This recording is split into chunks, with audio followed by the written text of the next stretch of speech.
बच्चों, आज हम लोग एकांकी संचय का जो तीसरा पाठ है मातृभूमि का मान, जिसे हरिकृष्ण प्रेमी जी ने लिखा है, उसके अगले भाग को हम करेंगे। तो यहाँ तक के पाठ में हमने जाना कि अभय सिंह और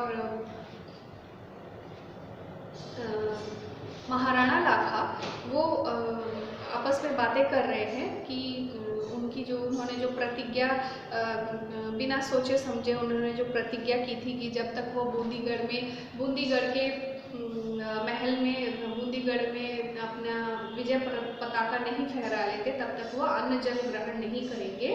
तो वो जो प्रतिज्ञा थी, उस प्रतिज्ञा को तोड़ने के लिए जो नकली बूंदी का दुर्ग बनाया गया है, उसका निरीक्षण महाराणा लाखा और अभय सिंह कर रहे हैं। और उसको करने के बाद वो आपस में बातें भी करते हैं कि किस तरह से वहाँ पर नकली युद्ध होगा और उस युद्ध में थोड़ी सी असलियत लाने के लिए कुछ लोगों को नकली दुर्ग में भेज दिया जाएगा और उल्टी तरफ से कुछ लोग थोड़ी देर के लिए युद्ध करेंगे और ये खेल जो है उसमें थोड़ी सी वास्तविकता आएगी। तो वो दोनों ये सब करके युद्ध की तैयारी करने के लिए निकल जाते हैं। और उसके बाद वीर सिंह अपने कुछ साथियों के साथ उस नकली दुर्ग में प्रवेश करते हैं। वीर सिंह जो है वो असल में बूंदी का नागरिक था, लेकिन वह नौकरी करने के लिए मेवाड़ में आया था। तो वो और उसके कुछ साथी जो है वो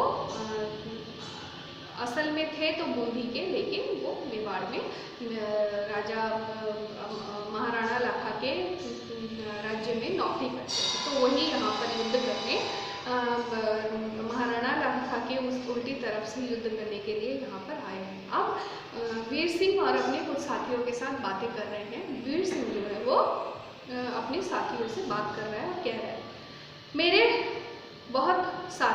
बहादुर साथियों, तुम देख रहे हो कि हमारे सामने यह कौन सी इमारत बनाई गई है। कौन सी इमारत मतलब वो जो नकली दुर्ग बना हुआ था, बूंदी का नकली दुर्ग, उसके बारे में कह रहे हैं कि तुमने देखा कि यहाँ पर क्या बना हुआ है।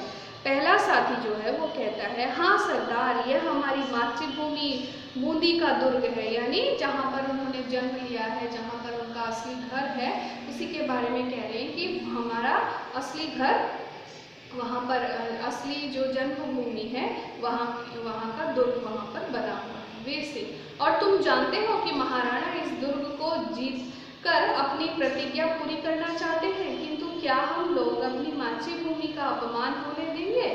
यानी वीर सिंह जो है वह अब अपने साथियों से कह रहा है कि महाराणा लाखा जो है इस नकली गढ़ को ही हरा कर अपनी प्रतिज्ञा पूरी करना चाहता है, किंतु हम लोग यानी हम कुछ लोग जो असल में बूंदी के हैं, हम अपनी मातृभूमि का अपमान होने देंगे। वो क्वेश्चन कर रहा है, प्रश्न पूछ रहा है। हम अपने वंश का मान मंदिर, हमारे वंश की जो इज्जत है, उस इज्जत को हम मिट्टी में मिलने, क्या हम ऐसा देंगे? क्या इसे मिट्टी में मिलने देंगे? यानी क्या हम अपनी इज्जत को मिट्टी में, अपने राज्य की, अपने मातृभूमि की इज्जत को मिट्टी में मिलने देंगे? तो दूसरा जो साथी है वो कहता है, किंतु यह तो नकली बूंदी है, यानी वहाँ पर जो गढ़ बना था वो नकली था, इसीलिए वो कह रहा है कि किंतु यह तो नकली है। तो वीर सिंह कह रहा है कि धिक्कार है तुम्हें, नकली बूंदी भी प्राणों से अधिक प्रिय है। यानी वो उनको धिक्कारते हुए कह रहा है कि नकली बूंदी भी हमें अपने प्राणों से प्रिय होनी चाहिए। जिस जगह एक भी हाड़ा है, वहाँ बूंदी का अपमान आसानी से नहीं किया जा सकता। हाड़ा यानी हाड़ा वंश के लोग, यानी बूंदी में रहने वाले लोग जो हैं वो हाड़ा वंश के हैं, और मेवाड़ में रहने वाले जो लोग हैं वो सिसोदिया वंश के हैं। इसीलिए वो कह रहा है कि जहाँ पर एक भी हाड़ा है, वहाँ पर बूंदी का अपमान हम कैसे होने देंगे। आज महाराणा आश्चर्य के साथ देखेंगे कि यह खेल केवल खेल ही नहीं रहेगा, यहाँ की चप्पा चप्पा भूमि सिसोदिया और हाड़ाओं के खून से लाल हो जाएगा। क्योंकि सिसोदिया इसीलिए कहा गया है क्योंकि महाराणा के जो राज्य मेवाड़ के जो लोग हैं वो सिसोदिया हैं, और वो लोग जो कुछ बूंदी के लोग हैं वो लोग हाड़ा हैं। इसीलिए महाराणा लाखा भी ये देख लेंगे कि हम दोनों राज्य यानी भाड़ा लोग और सिसोदिया लोगों के खून से यहाँ का चप्पा चप्पा यानी यहाँ का कोना कोना खून से लाल हो जाएगा। तीसरा साथी, लेकिन सरदार हम लोग महाराणा के नौकर हैं, क्योंकि वो महाराणा के पास नौकरी करते थे, मेवाड़ में आके वो नौकरी करते थे, इसीलिए कह रहे हैं कि हम लोग में जो है वो महाराणा के नौकर हैं। क्या महाराणा के विरुद्ध तलवार उठाना हमारे लिए उचित होगा? यानी क्या हम लोगों को अपने महाराज जिनके पास हम काम कर रहे हैं, जिनके पास नौकरी हम कर रहे हैं, उनके विरुद्ध क्या हमें तलवार उठाना चाहिए या उनके विरुद्ध हमें क्या जाना चाहिए? हमारा शरीर महाराणा के नमक से बना है, क्योंकि वो उनके पास नौकरी करते हैं, उनका दिया खाते हैं, इसीलिए वो कह रहे हैं कि हम लोगों का शरीर उनके नमक से बना है। हमें उनकी इच्छा के व्यावहार नहीं पहुंचाना चाहिए, यानी उनकी इच्छा में हमें बाधा नहीं पहुंचानी चाहिए, रुकावट हमें नहीं पहुंचानी चाहिए, क्योंकि उनकी इच्छा ही है कि वो बूंदी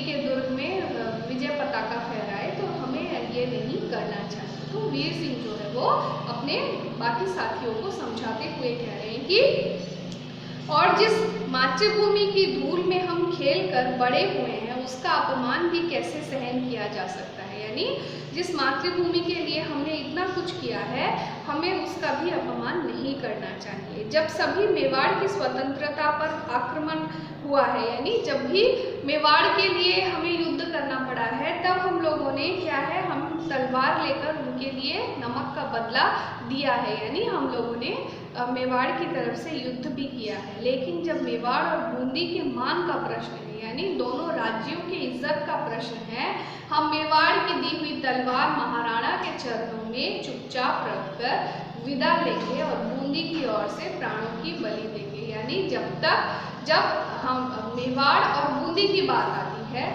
अगर बूंदी को छोड़कर कोई और राज्य होता तो हम लोग क्या करते, हम लोग मेवाड़ की ओर से युद्ध करते। लेकिन जब बूंदी और मेवाड़ की बात आती है तो हम मेवाड़ के दिए हुए तलवार को महाराणा के चरणों में रखकर अपने राज्य, अपनी मातृभूमि की रक्षा के लिए ही चले जाते। और जब तक हमारे शरीर में खून का एक कतरा बाकी है या हमारे प्राणों में जब तक एक सांस बाकी है, तब तक हम क्या करेंगे, हम अपने राज्य की तरफ से, बूंदी की तरफ से ही युद्ध करेंगे। आज ऐसा ही अवसर आ पड़ा है, यानी ऐसा ही मौका अभी आया है। कैसा मौका? जब महाराणा लाखा के विरुद्ध होकर हमें युद्ध करना पड़ रहा है, तो आज ऐसा ही समय आया है। हमें अपनी मातृभूमि के साथ ही रहना चाहिए। हमें अपनी मातृभूमि की मान, यानी उनकी इज्जत, उनके रुतबे का ख्याल रखते हुए हमें अपने राज्य के साथ ही युद्ध, इस राज्य की ओर से मेवाड़ के साथ युद्ध करना चाहिए। तो पहला साथी जो है वो कहता है, निश्चय ही जहाँ पर बूंदी है वहाँ पर हाड़ा है, और जहाँ पर हाड़ा है वहाँ पर बूंदी है। यानी ये बात एकदम ठीक है, जहाँ पर बूंदी राज्य की बात आती है तो वहाँ पर हाड़ा जो है वो बूंदी के साथ ही रहेगा, और जहाँ पर बूंदी की बात आती है तब हाड़ा उनके साथ रहेगा। कोई नकली बूंदी का भी अपमान नहीं कर सकता है, क्योंकि यहाँ पर नकली बूंदी राज्य को नकली बूंदी का गढ़ बनाया गया है या उसका दुर्ग बनाया गया है, इसीलिए वो कह रहे हैं कि नकली राज्य की बात भी अगर आती है तब भी हमें मातृभूमि का ही साथ देना चाहिए। मातृभूमि हमें प्राणों से भी अधिक प्रिय है, यानी हमारी जो मातृभूमि है वो हमारे जान से भी ज़्यादा प्रिय है, इसीलिए हम अपनी मातृभूमि के लिए कुछ भी कर सकते हैं। तो फिर वीर सिंह जो है वो कहता है, मेरे वीरों, तुम अग्निकुल के अंगारे हो, यानी आग जो है वो हमेशा पावर को दिखाता है, दर्शाता है, इसीलिए वो कह रहे हैं कि तुम अग्निकुल के अंगारे हो। अपने वंश की आभा को क्षीण न होने देना, यानी अपने वंश का जो तेज है उसे कम कभी भी मत होने देना। प्रतिज्ञा करो कि प्राणों के रहते हम इस नकली दुर्ग पर मेवाड़ की राज्य पताका को स्थापित न होने देंगे, यानी जब तक हमारी जान में जान है तब तक हम इस नकली मेवाड़ में, इस नकली दुर्ग में भी मेवाड़ का जो विजय पताका है उसे फहराने नहीं देंगे। सब लोग हम प्रतिज्ञा करते हैं कि प्राणों के रहते इस दुर्ग पर मेवाड़ का ध्वज न फहराने देंगे, यानी हम हम कसम खाते हैं कि जब तक हमारे जान में जान है हम लोग इस नकली दुर्ग में विजय पताका नहीं फहराने देंगे। तो वीर सिंह जो है वो कहता है, मुझे आप लोगों पर अभिमान है और बूंदी आप जैसे पुत्रों को पाकर फूला नहीं समाता, यानी मुझे आप लोगों पर बहुत गर्व है और बूंदी राज्य आप लोगों जैसे महान पुत्रों को पाकर वो भी अपने आप को बहुत अभिमानित महसूस कर रहा है। जिस बूंदी में ऐसे महान मान के धनी पैदा होते हैं उस पर संसार आशीर्वाद के फूल बरसाता है, यानी जहाँ पर ऐसे लोग होते हैं, ऐसे महान पुत्र जन्म लेते हैं, वहाँ पर भगवान और इस पूरे विश्व के लोग जो है वो आशीर्वाद देते हैं। चलो हम दुर्ग रक्षा की तैयारी करें, यानी चलो हम दुर्ग को किस तरह से बचाया जा सके, किस तरह से युद्ध किया जा सके उसकी तैयारी कर सकें। तो आज का पाठ यहीं तक, अपना ध्यान रखिएगा, ठीक से रहिएगा। धन्यवाद।